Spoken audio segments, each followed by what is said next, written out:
then the other claim, and this is the one that I have difficulty with logically, is that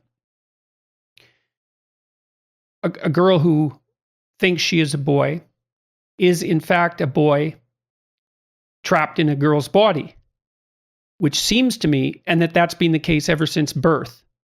And it seems to me that this is a form of the biological essentialism that the gender theorists typically decry, proposing, as they typically do, that gender is a social construct.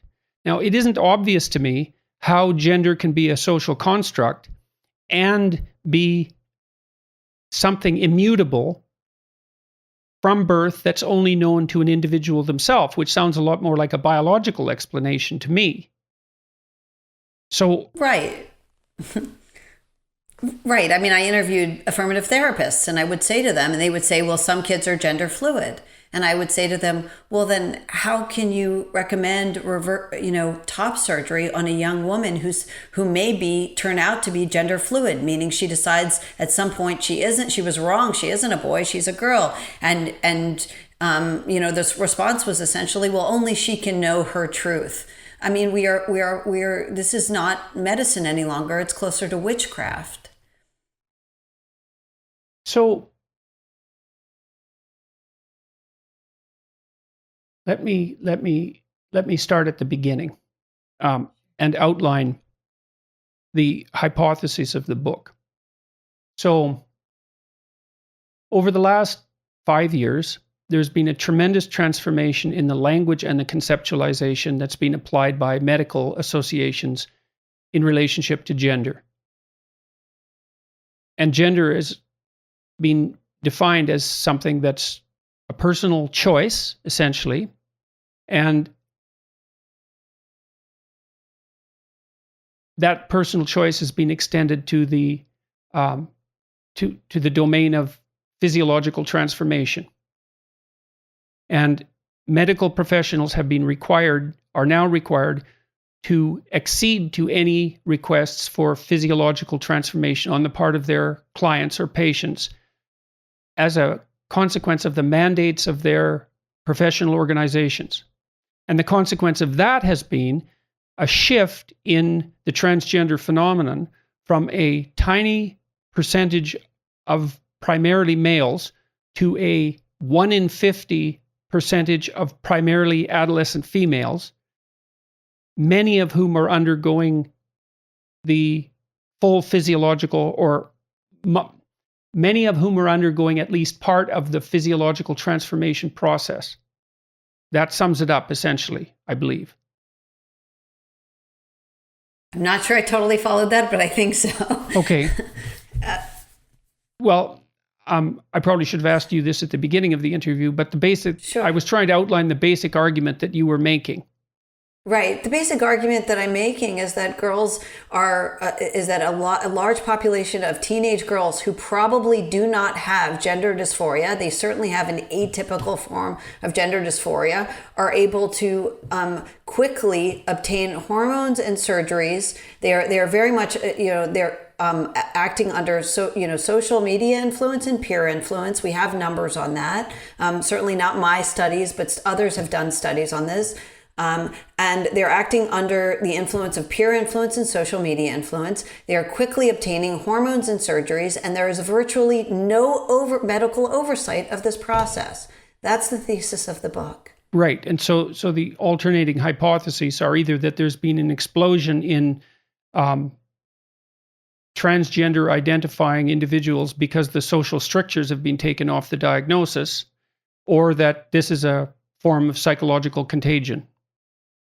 Right. I don't think it's the former. I started to explain why. I mean, one of the reasons I said is you would expect, a large, rise in transgender identification across populations. It wouldn't just be teenage girls. You would see women in their 40s, 50s, and 60s. You would see more men, coming out as transgender in comparable rates. But not only that, you're seeing among this population, we know that rates of suicide and depression are rising as social acceptance of gender dysphoria is going, or transgender identification is going up. But we would have predicted that those things going down with social acceptance. Instead, it seems to be, coincident and comorbid with teenage girls' mental health crisis, in which we're seeing very, very high rates of anxiety and depression.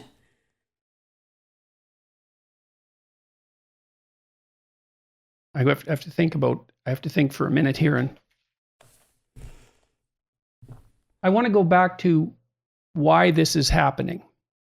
So there's been a political, arguably, no, I won't say that. There's been a transformation in the way that transgender identity is conceptualized and treated in the last 5 years. What's motivating the people who have been behind this transformation? What's in it for them? Well, I think that there are, people who are there are a number of things. There is a strong ideological and financial commitments and incentives for certain people to insist that transition on demand, regardless of age, context, or other mental health problems, be always immediately facilitated. And right. Well, it seems like that becomes necessary to prove something. It seems to me, and that's what that's what I'm trying to get at, is that it's necessary to set up the medical systems so that gender dysphoric, transgender identifying teenagers have access to the full arsenal of medical transformation.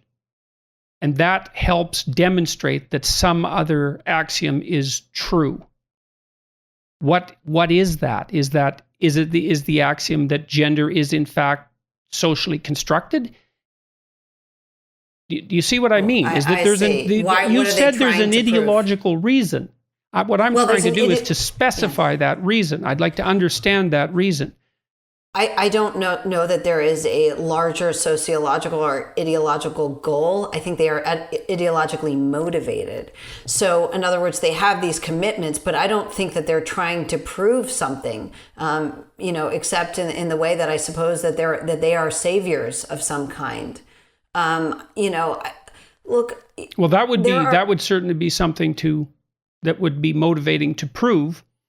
I mean, if you notice, the doctors who are pushing this very often, that we're certainly seeing in the United States is a young generation of doctors and therapists who are activists first and doctors or therapists second.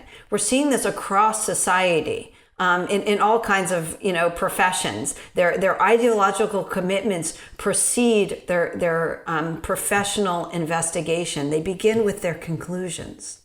Yeah, well, the ideological commitment is that this is what I can't wrap my head around it, because the ideological commitment, if it's that gender is socially malleable or a social construct, which seems to be a fundamental axiom that drives this kind of ideology, I can't see how that can live side by side the proposition that the girl who's trapped in a boy's body has an immutably male identity. Well, I think a lot of them just insist on the immutability. The problem is we know that's not true. Well, except that they also insist on gender fluidity. Right. But they also insist on gender fluidity. I mean, I could answer your question this way. What is non-binary? Because right now in the United States and throughout the West, certainly true in Canada, you can get your breasts removed, not if you say you're transgender. You don't even have to say you're transgender. But if a young woman, 16 or up, says she is non-binary, that's enough to allow her, without a therapist note, to get her breasts removed. Now, how do we know that a non-binary person has no breasts? I know that a man has no woman's breasts. How do we know that a non-binary person has no breasts? Well, that's a very good illustration, I would say, of the mystery that I'm trying to nail down. Is that your claim is that breasts or no breasts, it's all the same to the non-binary identity, but that isn't the way it plays out. The way it plays out is that there's the breast removal proceeds forthwith. And so that's not, I don't understand that. Well, there are no diagnostic markers at all or evidence of a non-binary identity except the say-so of the patient. Part of it's a matter of definition. Now, one of the things that you do in your book, I thought this was quite interesting, is make the claim that when gender theory is taught in schools, the classic binary genders are presented in a very stereotyped manner, very stereotyped, very unidimensional stereotyped manner. And then any personal deviation from that stereotype is regarded as evidence for a non-binary identity. And so that's a matter of definition in some sense, right? Because you could say that the only genuine genders, and this would be the redefinition of the word gender in some sense, the only binary genders are the stereotypes. And if you are deviant from those stereotypes on any of the multiple dimensions along which they're defined, then you are in fact another gender. You can set up a definitional structure in that way and have it be coherent. The question is, what are the consequences of that? So the consequences is a lot of confusion for young people trying to sort these things at who they are out at a time when that's typically done in adolescence. I mean, the problem with saying these... Can you distinguish that from freedom? Because if I was going to take the perspective that was opposite to that, I would say, no, what you're doing by deconstructing the concept of gender itself is allowing adolescents much more freedom and exploration of their identities during a critical period than would otherwise be the case.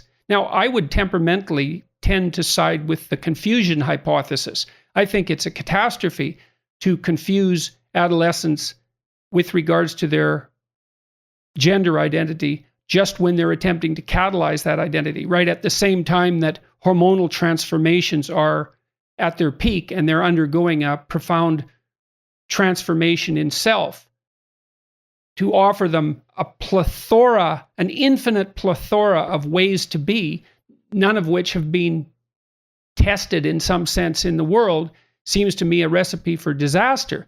But does it look like freedom? No, it doesn't look like freedom. And I'll tell you why, because these girls are miserable. Just look at the number of young women on YouTube who regret their transitions already. They adopt behaviors after deciding online on some social media site that their true identity is non-binary. Oh no, wait, it's two-spirit. Now I'm a two-spirit. Oh no, wait, I'm agender. Once they go through these, they lead lives. I mean, if you talk to them, talk to their parents, they are I wouldn't, if these young women were flourishing, I wouldn't have written the book. That's not a sad story. They're flourishing, but instead they're cutting off their parents. They're dropping out of school. They have no meaningful employment.